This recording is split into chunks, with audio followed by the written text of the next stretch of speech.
warm water. This ends at 1819. Today, we're basically going to roll through how I care for these guys. Come on, man. I used to rap back in the old days, in the 80s. They called me Mr. K. I could do the robot. Stop it. Get some help. Some eggs in here. So here's a suspended incubation method. Things have to get done, Matt. Check it out, guys. We got baby tortoises hatching. Of course, this is a little tiny baby sulcata tortoise, and these guys are brand new. You could just see their little umbilicus or their the yolk sac being absorbed. Today, we're basically going to roll through how I care for these guys and maybe give you some tips how you can care for your baby tortoises. Many baby tortoise care all along the species spectrum is going to be very similar. So we're going to run through it right now. Let's get to it. So first things first, what I'd like to do is kind of just get in here, and we're gonna pull out these little guys. Yeah, they baby tortoises, man. They spend a lot of time sleeping and hiding because obviously they're little and their shells are still kind of soft, so they don't want to become prey for any larger animals. So that being said, now that they're hiding and stuff, we're gonna wake them up. Okay, we even have some cherry heads and redfoots to get to as well. But I want to grab as many as I can. And I am look, see, there's look at this beautiful, beautiful redfoot. Can you see the colors on that? So much darker. Look at the head, Matt. Is that insane? That is, I call these my crazy leg redfoots. I get baby redfoots that come out They're bright. They're dark orange. So bright. It's a little bit tough. I can see the screen. It's a little bit harder for you guys to see, but relative to these, I mean, they're totally sulcatas, they're completely dark. Yeah, so this is really cool. When these crazy legs pop out, I get excited. So the cool thing is we're gonna put them in this little tub. All right, I'm gonna keep grabbing tortoises, and you guys can have a look. But it's nice and warm in here. Feel in here. Feel nice and warm. They're on fire. Yeah, they're feeling good, and that's what they want. They want to be nice and warm. So in the ambient area, you want to keep them in the mid 80s. And then in their basking area, we're going to jack that up to between 95 and 105 degrees. They really want to get that metabolism going, okay? Because they're still living off the nutrients found in their yolk. This is just while they're right out of the egg. Oh, yeah, but look at this guy. He's about a week and a half. No, this is baby tortoise care, man. This is like, you want to keep these guys going, but obviously right out of the egg. Yeah. Wow. Under the basking area. Okay. It's probably not quite 100 degrees, but I'll tell you what, the best way to do it is to check, and I did see my temp gun. Hopefully they're your so temp gun is warm. working. Yeah, they feel nice. You want to keep them warm because they're brand new to Earth, and you want to give them the best shot. Let's see what this temperature is. Yeah, look at that, 115 under there. Yeah. So what's cool is this. And they're choosing to go there. They stay there for a moment, then they get out. But you gotta understand, it gets hot on the ground, man, where these guys are. So when they bask, they're basking quick because they're tiny. They get up to speed. But if you look over here, let's get some temps over on that side. I'm gonna zap it from here, and we can see. Look at that, 80 degrees on the cool side. Nice it was spectrum. 84 right here. So we're not overheating. There's 92 there, 112. You see what I mean? Yeah. So it's working really good. And I gotta tell you, loving the vision cages for keeping baby tortoises because we've got 3 blocked out walls. It's solid. The other cool thing about this is you'll see in a little bit, I'm gonna spray this down. It helps with the humidity, which is very important. You want to keep a humidity higher with these babies. So let me check. There's Do you no have really mold in these? I don't, because it dries up pretty quick. Okay. But over here now, let's get in here. We got this universal rock fake log thing. Look at that cherry head. Beautiful. Is that a beautiful cherry head? One. Look at that. That's so cool. Very dark. Yeah. So the cherry heads. Oh, it looks fresh. Yeah. Oh, it's a freshie, man. All these guys are fresh. Fresh. Fresh. Yo, that's fresh. Come on, man. I used to rap back in the old days, in the 80s. I used to do popping. Yeah. They called me Mr. K. I could do the robot. Please do that. I was amazing, dude. That was an old rap song. I like the old stuff. What can I say? I'm from New York. I used to have parachute pants.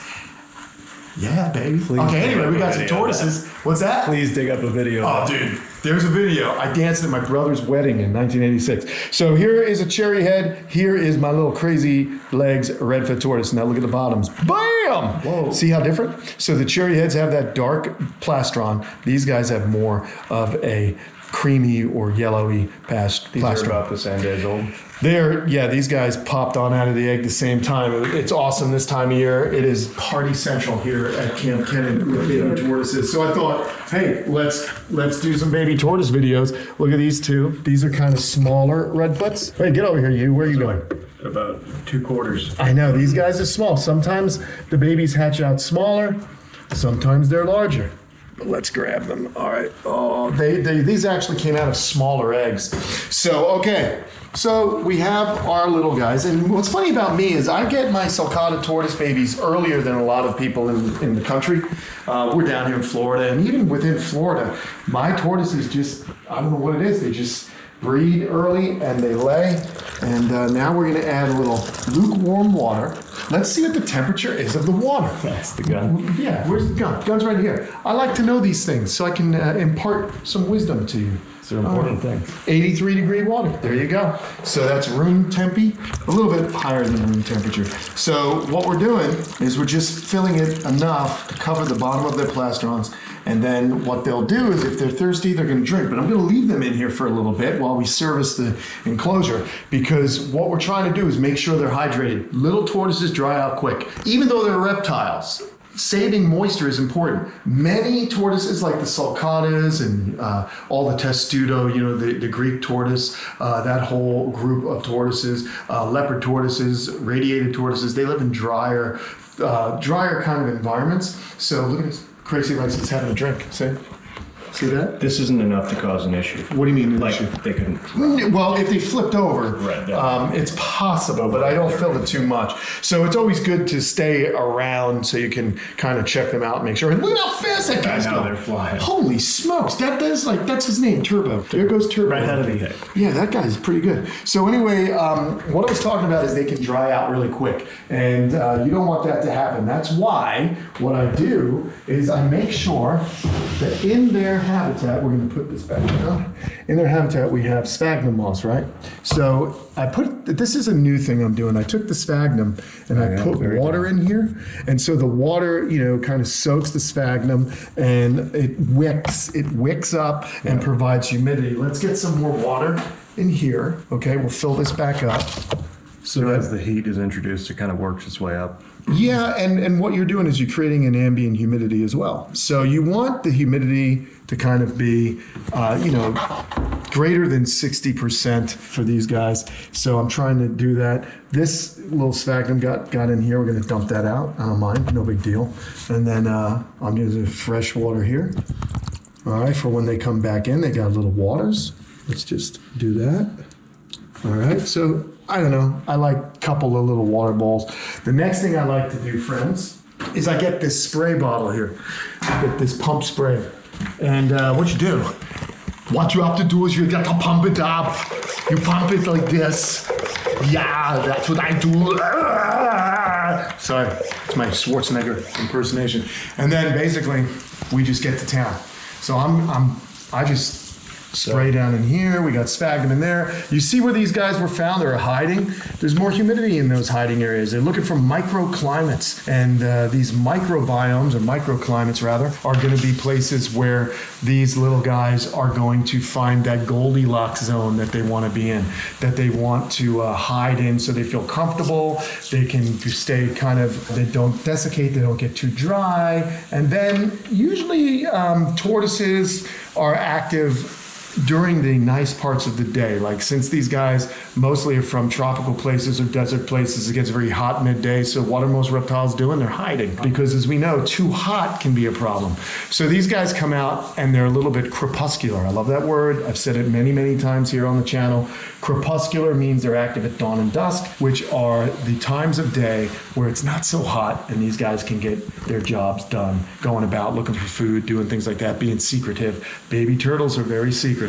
They're hiding in a lot of vegetation, which is what they eat, and they're trying to avoid being eaten. But I give it a good rain. Yeah, I'm surprised at how wet you're making it. But we've got ventilation. But I here. guess that's the whole reason you're making it. Right, we got ventilation. So it is a very well ventilated enclosure. We got ventilation here. And it is dry in your house right now. Right, we got the AC going, so it's AC acts as a dehumidifier. But so I'm just giving it a good rainstorm. That's what I'm doing now. That's one way to put it. Yeah, so I like it though. Look at it. All right, but Inviting tortoise. I think so. As far as the habitat, I use my Fluker reptile bark. I love that. I mix it in with the sphagnum, so when it gets wet, that sphagnum's kind of holding more moisture than just the bark alone. We've got water dishes in here, very shallow. Very important to have a shallow water dish. The tortoises will flip upside down. You were talking about that earlier, Matt, worrying about, hey, do you have to babysit them? Is there a lifeguard on duty? Well, you're it. And the best thing to do is to minimize any risks. You know, we do have this larger thing, and I have seen them kind of crawling on top, but luckily I've kept it away from the hottest part of the enclosure. So if they do flip over, they can last a long time, and I come in here and check on them a couple times a day. So we're doing good there. I also like to shut this. We'll let that humidity collect. You'll see it on the glass from time to time. They're still soaking. I do it for about 10 or 15 minutes. Again, the redfoots are drinking a little bit more than our sulcatas, but make no mistake, even though sulcatas are a desert tortoise, they love to drink water. Water is so important for desert species, how to conserve it, where to get it. So very, very important. These guys are great, huh? Look at the unique scoot patterns of this one. So we've got, these are the dorsal scoots. This is different, okay? If you notice. Yeah, completely. Isn't that cool? What determines that? Usually not genetics, it's actually incubation temperature can sometimes affect whether or not they get irregular or different scoots. So that's at least what I've come to understand in all the literature that I've read in the past. Look at this, it's the incubator. So I'm doing a few different things here, as you can see. I hear it. It's the pump sprayer. Okay. I thought it was a snake hissing at me. Like, do we have a snake in here? Anyhow, I'm doing a couple different things. Traditionally, I've used these thin tubs, but now I'm starting to switch to these larger tubs with more air. What I've noticed is when I seal these tubs, okay, we are getting too much humidity and it's dripping on the eggs and causing the eggs to rot. There's an odor. Yeah, you smell that odor? Kate's nose is better than a bloodhound, and sometimes if I leave this door, she's like, you got a rotten egg in there. So I got to come in here, and I don't mean to, hold on a second. I did an impersonation of my wife that was less than flattering, but she doesn't like it when there's rotten eggs. So she doesn't go, rah. She actually says, what's that smell? What's that smell? That's how she is. What's that smell? It's a safety thing. It's just, yeah, they just want comfort, which is what my baby tortoises want. So wives, tortoises, very similar, very similar. Anyway, we've got some eggs in here, okay? So I haven't, I just put them right in. But here, this egg's no good. Shell rock? No, I'm going to get to that too. Yeah. This egg's no good. It smells. Stinky. It's a little stinky, maybe. There we go.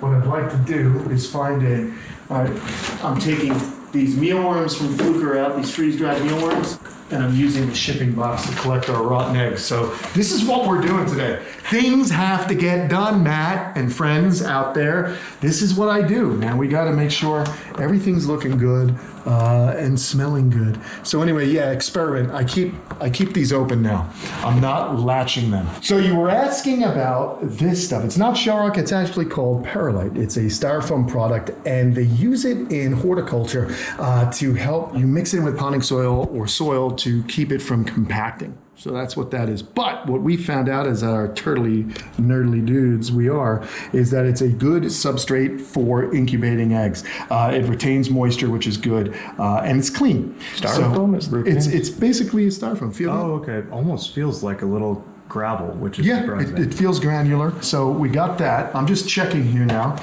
I've got some perlite. We got more sulcata eggs. We got tons of cherry head and redfoot eggs. We got some radiated tortoise eggs in here. So I'm going to show you another incubating substrate that I like even better than perlite.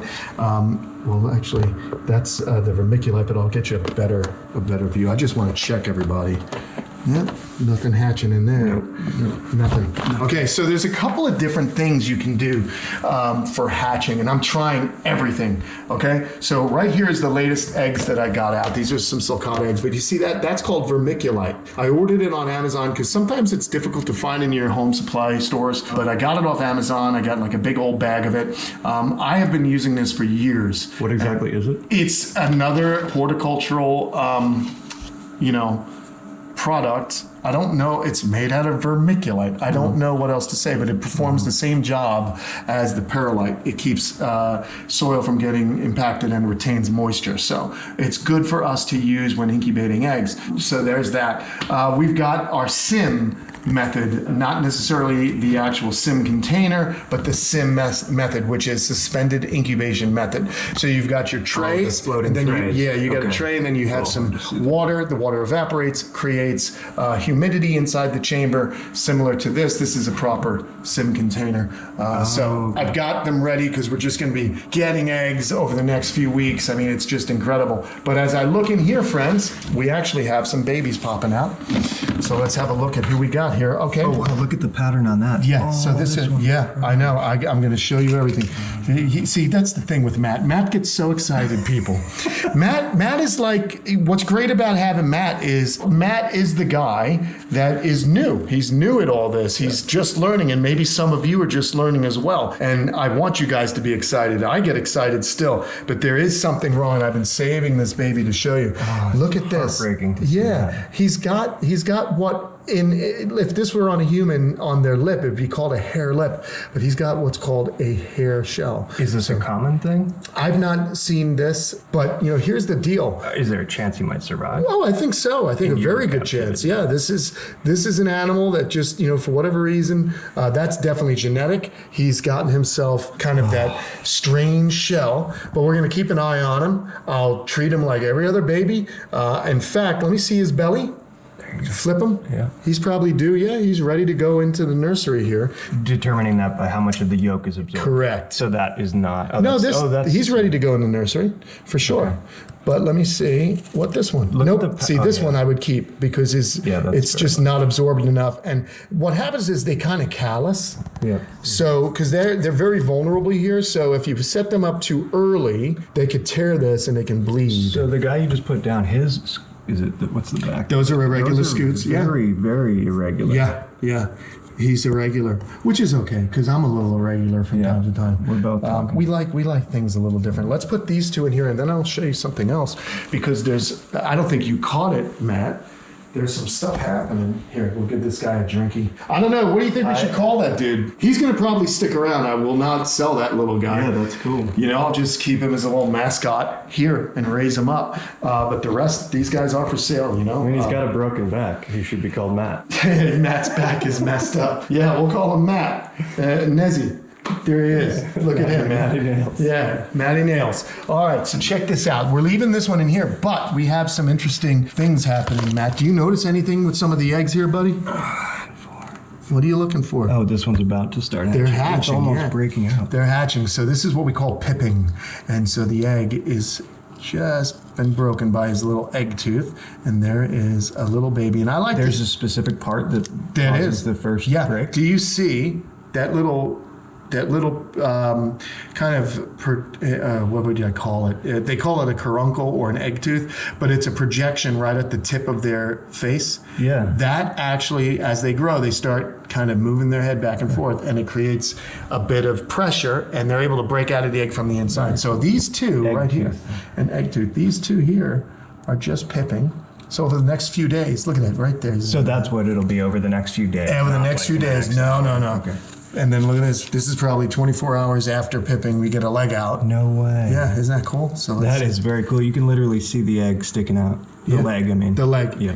And I thought I felt something there, but look at this. Look, his head's right there. Yeah, he's starting to poke out. No way. Isn't that cool? So they'll rotate inside the egg, and they cut the egg around the equator of the egg. Yeah, look, the crack. Yeah, see that? So they cut along the equator of the egg, and this is what helps them break out. I can feel him. I could see him turn right when you said that. He's rotating. Yeah. Look at that. Isn't that cool? So what's happening is this shell is shaped like the contour of the egg. So he's going to continue to grow over the next few days, and that's going to help him break out too as he straightens the shell out, right? So this shell has become more straightened out, and that's what's going to happen here. If I were to peel this off, this shell would be completely domed like the egg itself. Look at how hard he's trying to get out while I help him. He's actually, I think he's concerned. He thinks he's in trouble, but he's not. Trying to hide his head. He's trying to hide his head. So I'll just put him right back in here. But how cool is that, man? That is so we've got a lot happening here in the incubator, and I'm always thrilled because that is cool. Isn't that cool? See, it's like I get to live a science project every day. There's always something fun happening. Life's always abounding, and new life is coming out. Which reminds me of a Depeche Mode song, New Life. Operating, generating new life. Check it out. It's an old synthy thing. Anyway, what else do we got here? If you're ever wondering what it's like to drive with Kenan, that would be it. That would be it. I'm a singer. I like to sing. So here's a suspended incubation method, but I've used vermiculite, and I'm trying all these different things. What works the best? We don't know. The eggs do their thing. I can pour water directly into the vermiculite. It holds the moisture, and I don't get the eggs wet. So we shall see. Out of what we're looking at here, do you have an idea of what percentage usually make it, or is this? I get about 80% hatch. It's pretty good. Wow. It's pretty good. So, especially with sulcatas and redfoots. So everyone's looking good. We got these. I believe are they irradiated in here? Let me see. 10-3. Yeah, there's irradiated. But that was from 8-23. Yeah, I remember we did. So I don't think. Wait, you've had them in incubation since then? Yeah, I don't think this guy's. Really? So you attempt to pop them out of the wilderness and into here as quickly as you can. Yes. Actually. To avoid predators. Right, and you get to control the parameters of the incubation. Outside, it rains, it's hot, it's harder to control, especially since these animals are out so far outside their natural range in nature. These guys are from Africa and Madagascar, and so there's different parameters and weather here. So that's why the incubator is the best thing to control that. I can control the humidity and so on. I think our guys are done soaking at the moment. We can now get them out, but before we do, let's get these guys a treat. I had been soaking this Fluker food, and we're also going to feed our female rhino. She gets so startled. She does get startled, and as you can see, it pains me because I said rhino iguana, but it's a blue iguana. I was trying to think. I have a lot on my mind.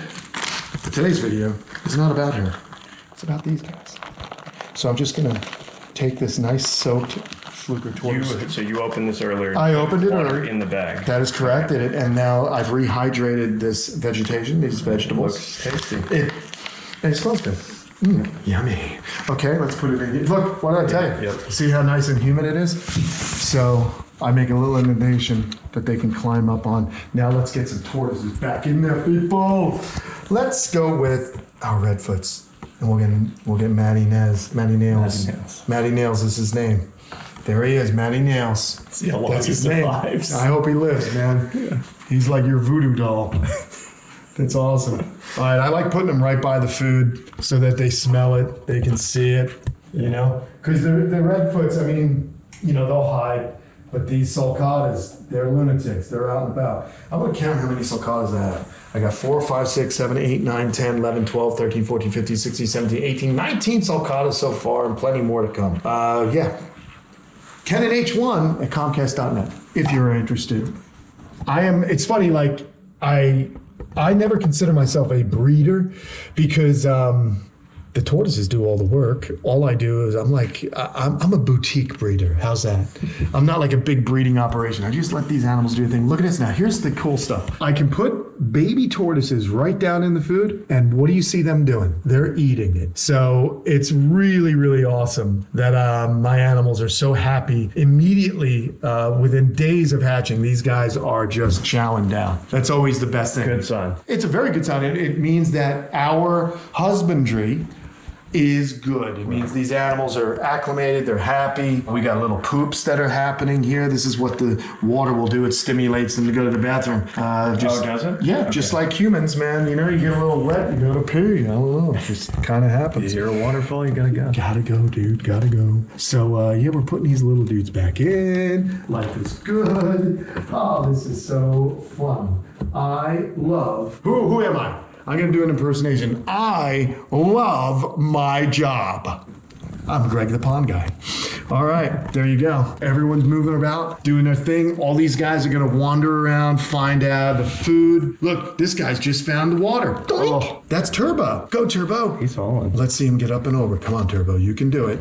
He's going four-wheeling. He's switching into four-wheel low. You got to get that torque. Come on, dude. Everyone see ADHD in turtles? This is it. This is it. Yeah. yeah, we made it. Oh, there's another challenge as he goes through the obstacle 2 course. days out of the egg and Yeah, he makes the man. bridge. Oh, can you believe that? I love it, man. So these guys are, in my opinion, little toddlers. In years past, you'd read like reptile books and it'd say the babies are exact miniatures of the adults. And that's not true. They're so different looking, in my opinion. When you see a baby animal or baby reptile, it's much different than the adult. And they're a little, uncoordinated. They're still trying to figure things out. So there you have it. Yeah, this is what I like to do. So this is how I care for my little babies as they come out of the egg and do their thing. Look at, I got a little tortoise jungle gym there. Look at how strong they are. They're already. incredibly strong. Those nails work good, and that universal rock has really great grooves on it. It's actually a universal bark. Watch this. Let's see how he goes down. All right, let's see. All right, dude. Wahoo! That was awesome. He slid right on down, man. They're fun. I love these guys. They're durable. They are durable. If you set them up properly, they live a long time. Sulcatas, as you know, get incredibly large, over 80 pounds easily, and live about 100 years. So if you do want a baby, make sure you're ready for a giant tortoise, and make sure you have a strong fence in the backyard. 80 pounds would take how long to get? You could get an 80-pound tortoise in about 8 to 10 years, sometimes even less, depending on how much food you're going to be shoveling down. These guys will eat whatever you give them. But it's always better to be like Aesop's fable with tortoises, slow and steady. That's what you want to do. Now, for me, I am highly strung, so that's why I like tortoises. They chill me out, but I have a lot of work to get to. I thought this would be a fun and informative video for you, so I hope you enjoyed it. Now, I'll see you later. Like and subscribe. Bye-bye.